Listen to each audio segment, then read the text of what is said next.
So recently I got clickbaited into watching this video by Razor on YT, and it's titled, "What if you tie game in the finals?" And very quickly I realized I had to kind of scroll through the video to find out what part of the video is related to the title. There's no way I just did that. That's gonna be a close one. We're literally tied. I just got this right after the game, so chances a win. And from what I can see is that he just kind of ties with first place, but he is second place. Basically, the moral of the story is that if you get second place, the game counts as a win. This was in cash out mode, so it wasn't like super informative to me. I was more looking for like what happens if you tie, like what determines who gets first place, who gets second place. And this video didn't really show it to me, but luckily I had some recorded footage from season 1 of the finals that kind of shows how this works. So I'm gonna try and go into that now. So let's start with the tournament mode slash cash out mode slash qualifying rounds mode. Let's go back to this video that Razor on YT posted and sort of like break down what's happening. So here he steals a cash out and they finish the cash out and they get to second place with that cash out. And notice how the first place orange team has been at $38K and $800 the whole time, while Razor on YT's team just reached $38K and $800. So based on this, I think that the cash out mode or the tournament mode is based on who was at the number first. To back this up, there's this Reddit post a month ago by a person named Rogue Prophet _, and let's play that video.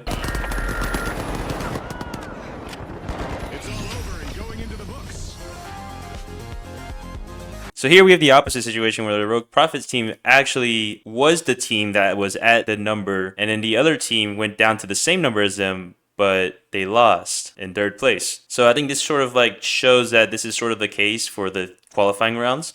This is what happens when ties occur. Whatever team that is already at the number will have priority and have a higher placement as a result.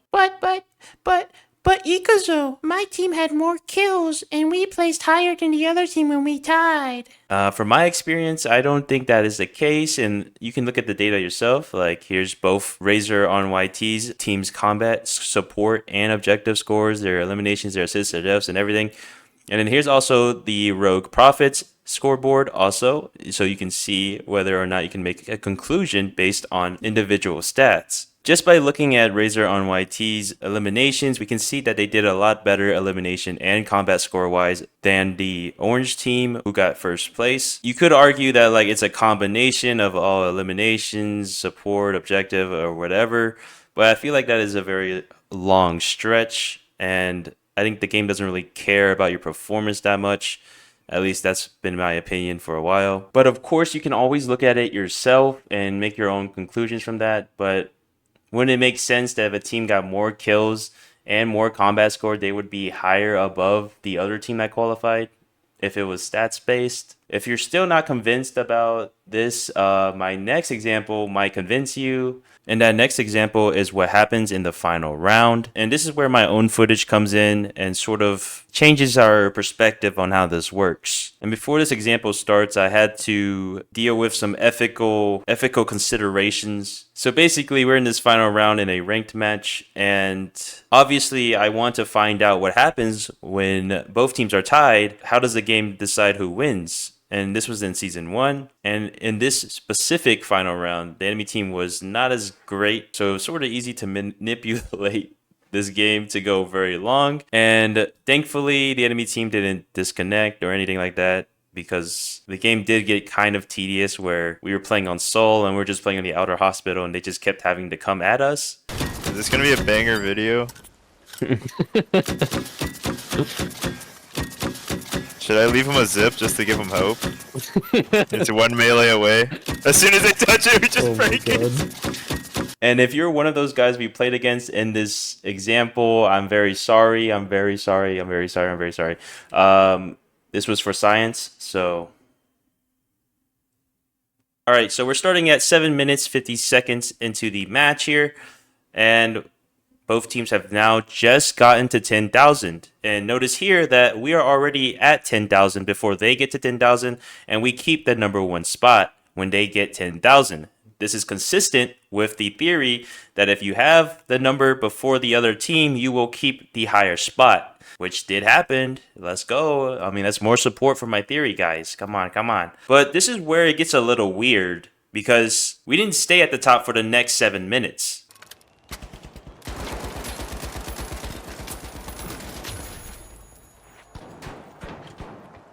Why is quick melee is no aim assist anymore? So after watching this over and over, it immediately became apparent to me that the placements will keep switching after each kill because the game is assuming that one team was there before the other. But yeah, it would just keep switch swapping after each kill. Get this side-by-side comparison of the kills and the switchy swappies. We can see that this is pretty consistent. Here we have 1, 2, 3, 4 kills. And since we were already on top and it's an even number of the positions will swap back to us on top because that's how math works, right? And the reason I think this happens is because whenever a kill happens, that prompts the game to update the position of the placements. This is sort of like leftover code, I suppose, from like the qualifying rounds mode, where there's 4 teams and each kill is worth $200. The final round sort of uses the same system, but since you don't get money for getting kills, it just sort of like updates it even though both teams are the same position. And I think this only works when both teams have money. When you're both at 0 and you fight at the beginning, I don't think this really does anything because the placements do not switch swap like it does. And then I think in that case, the team that is on the top will win. And if we look at more examples from this match, it does seem like it is the case that if the kills are coming in, the scoreboard will update correctly. However, there was this one example where I RPG'd 2 kills at the same time, but the scoreboard only updated once. So the enemy team was on top of us, even though I got an even amount of kills. So it seems like if you get 2 kills in like the same frame or at the same time, the game will only update it once and not twice. Hey, let me put C4 on it. We're in second place now. Wait, what? What? We're in second place. Oh my No. gosh. Why did that happen? That makes no sense. So is this same mechanic in Quick Cash also? So I originally was going to say Quick Cash is pretty random in deciding who becomes the winner or not. But actually, I just searched up on Reddit, in the finals Reddit, and I searched up ties. So I see all these screenshots where the quick caches ended in ties, but a team still won. And there's one thing that I can see that is a common factor in all of these games, and it's actually kind of funny. The game discriminates based on color. So in all of these screenshots, I've noticed that the team that always gets first place in all of these ties is orange and then pink and then whatever color. And there's sort of a hierarchy, and I'm sort of right in the sense that like it's pre-seeded, but not based on like the team name, but it seems like it's based on the team color. So that's why no one can really figure it out, because the game shows your team color as blue, but the reality is that if you're blue and you're winning off of the tie, then your team color is probably orange, because based on the screenshots of people losing, it's always orange that is winning. So that's an interesting finding I was able to see. Obviously, might not be correct, but that seems to be the case. And just to tie it back to the ranked mode, this could also explain why in the final round a team starts on top, even though both teams have $0.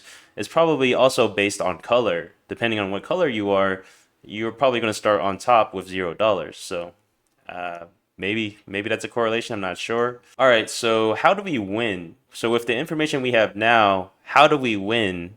I mean, if you're playing the qualifying rounds, the tournament rounds, you're going to want to make sure you get that early advantage. So I know that I've said before that the cash outs near the end of the round are a lot more important than the beginning ones, but it never hurts to get the beginning ones also, because with this new mechanic in mind is like, if you have a lot of money in the beginning, you will always have that advantage in the end game, because if you tie with the enemy, you will have that advantage. You will be on top of them if you guys tie with the exact same amount of money. So that's how you can win in that way, is by always prioritizing the early cash outs and trying to get that early position. But obviously, the ties are very rare. So like, this is probably not something you should be prioritizing, but it is one way to win ties. How do I win in the final round if it's a tie? It's very unlikely that you will win the game or lose the game based on a tie, because the game has a timer for 20 minutes in the final round. So it's very unlikely that this will happen. But if you are trying to stall out a game, the placements will keep swapping after each kill. So you just have to play with that in mind.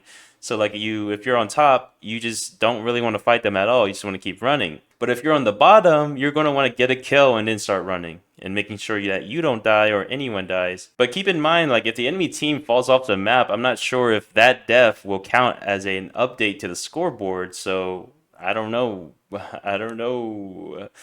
Someone might have to do some research on that. But not me. I've already done a ton of research for this. But so if you want to win ties and quick cash, just put a cash out in. You can't really choose your team color, so I don't think there's really a strategy for you to win a tie, except by just playing better. Alrighty, so that concludes my video. Let me know if you guys like that I use more of my face cam for like commentary rather than doing like a gameplay voiceover. I definitely feel like I did a lot more face cam stuff in this video specifically. But yeah, like, comment, subscribe. Sorry for not posting as much as I want to. I haven't really found any motivation to post more. But since I saw that video, that really motivated me to really find out what happens when you tie. But yeah, thanks for watching, and I'll see you guys in the next one. Okay. So we just lose. That's Bro, so what dumb. the fuck? So wait, why did it switch? It made no sense. Yeah. What? It made no sense, bro. Scrubby, just so we're clear, we let you win because we wanted to see what happened. You guys did not deserve to win. We could have put it in whenever we wanted. What the fuck?